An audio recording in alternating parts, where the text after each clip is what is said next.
Welcome to the Conscious Classroom podcast, where we are exploring tools and perspectives that support educators, social workers, and parents to create a more conscious, supportive, and enriching learning environment for teens. I'm your host, Amy Edelstein, and I'll be sharing transformative perspectives and easy-to-implement classroom supports that are drawn from mindful awareness and systems thinking. The solutions that I'll offer can improve your effectiveness, vitality, and perhaps most importantly, your own joy and fulfillment in your work.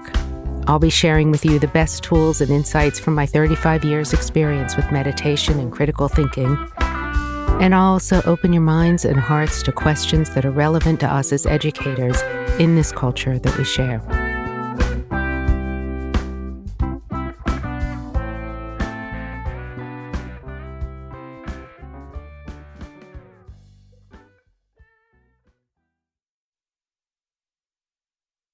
Good afternoon, everyone, and welcome. I'm really happy that you were able to come and that we're able to have this session today. There's certainly a lot of need for self-care and stress reduction. We've never confronted a time like we have now, culturally or individually.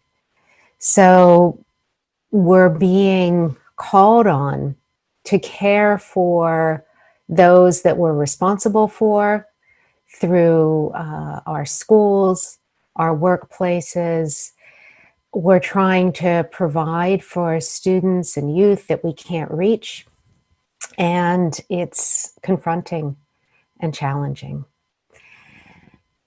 This session, we're going to work with some tools immediately that will be able to provide you with some stress reduction, some ways to contextualize your experience. And I want to talk a little bit at the beginning, really just about the point that we're at, so that we can understand the ways that we're absorbing stress from within and from without.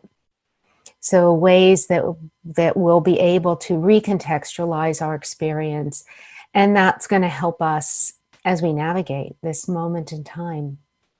We're really looking at a time where there was life before and life after. Years from now, we're going to look back and we're going to remember ways that we interacted and ways that we lived before the coronavirus emerged, and that's going to be a shock for us. I'm sure we all remember pre-9/11 and what flying was like and what airports were like and what security was like. 9/11 created a life before and a life after. We're in the middle of a shift that is even more profound than that. That kind of cultural instability creates a tremendous amount of uncertainty, and that uncertainty includes everything from not knowing how this is all going to unfold, how bad it's going to get, whether we are currently healthy or a carrier without symptoms and not knowing. How are we impacting those around us? When will this end?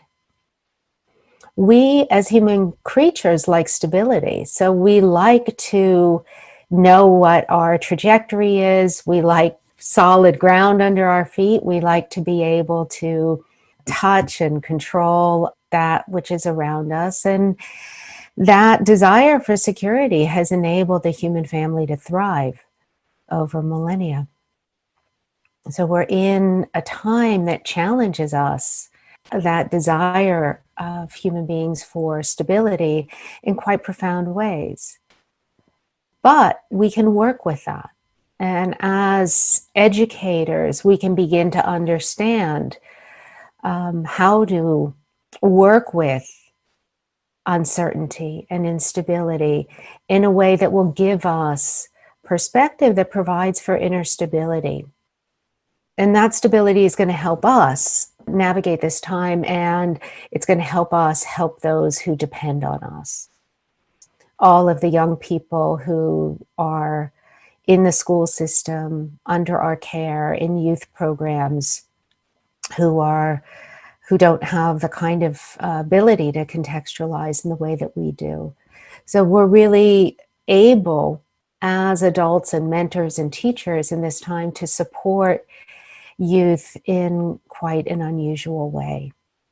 So a couple of ways that we're going to talk about and we're going to practice. We are going to practice some contextualizing thought exercises, and we're also going to practice some mindfulness to really let us get some space from the surroundings right now so that we're able to better manage the environment that we're in. What mindfulness helps us do is it helps us pay attention in a way where we can choose where we're going to focus. So we don't have control over the thoughts that arise and pass away across the screen of our awareness. The mind is a machine and it's constantly churning. And it's going to churn mundane thoughts, it's going to churn arbitrary memories, it's going to churn our fears and aspirations. It's also going to churn all kinds of incoming that we pick up from the environment around us. What the practices of mindful contemplation let us do is it allows us to choose to pay attention to certain thoughts or to let go of thoughts that are unwholesome, unhelpful. Now, those thoughts may still arise, but we don't have to allow them to consume our attention. And that's extraordinarily helpful at this moment in time. When we're able to navigate what passes across the screen of our attention, what happens is we start experiencing the profundity of human choice. And when we can choose what we pay attention to, when we choose to create some space from those repetitive thoughts that are no longer helpful and are creating stress, we also start to experience that we're exercising the human capacity for choice, that muscle to discriminate and to choose. And when we start feeling our capacity to choose, we start experiencing less helplessness, more fortitude, more possibility. There are many things that we're not in control of in this time, but we are in control of how we relate to ourselves and to others around us.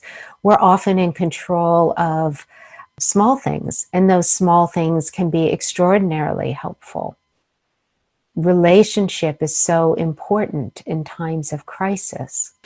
Our panic instincts will cause us to want to withdraw, to batten down the hatches and wait for the sound of safety. Now, we definitely do need to stay put and stay in our own homes with those in our immediate circle and to be safe. But we don't need to inwardly close off from care and from connection. So allowing ourselves to access choice means that when we have that desire to wall off and to close off to connection, we can choose not to pay attention to it. We can choose to allow ourselves to remain available and to connect. And that is going to help us. It's going to help our families. It's definitely going to help the students that we work with during this time. If you've never practiced any mindful awareness before and you find that any of the exercises that we're going to do today create some sense of stress or anxiety or tension, just stop. Sometimes these tools are not the right thing at the right time. So don't worry about that. There are many different avenues for stress reduction. There are many different avenues for mindful contemplation, and there are many different avenues for contextualization. So if one of these particular tools doesn't work for you, that's okay. Just allow yourself to stop the exercise, to make some notes, to think about other things. Be easy with yourself.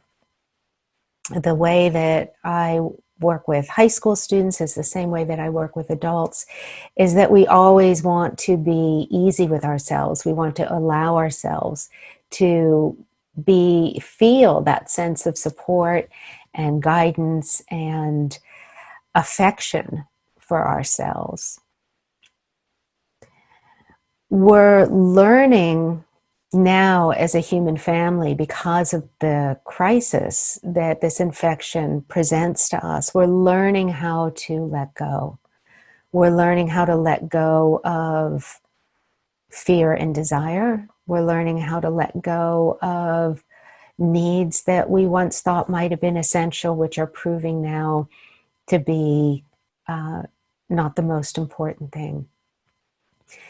In that process of learning how to let go, we also need to be patient with ourselves. So I know that the teachers that I work with are finding it really difficult now, not knowing how to navigate their way forward, wanting to be able to teach, and until we find ways to provide education equitably, digitally, we're a little bit at a standstill. How do you reach your students? How do you know if they're okay? We can apply certain types of pressure, but there's some things that we aren't going to be able to move individually, and we will have to wait. So we have to learn how to keep finding ways that we can make a difference. And maybe that's not in the big ways that you'd like to, in the ways that you'd like to push larger initiatives, but that might be in ways that you can reach out to your students directly, or through a note in a packet that you send out with breakfast and lunch, or by continually posting optional activities and good wishes on Google Classroom for those who can access, and reminding your neighbors to take more precautions than you might be seeing them. I find myself having to do that for the sake of all of us.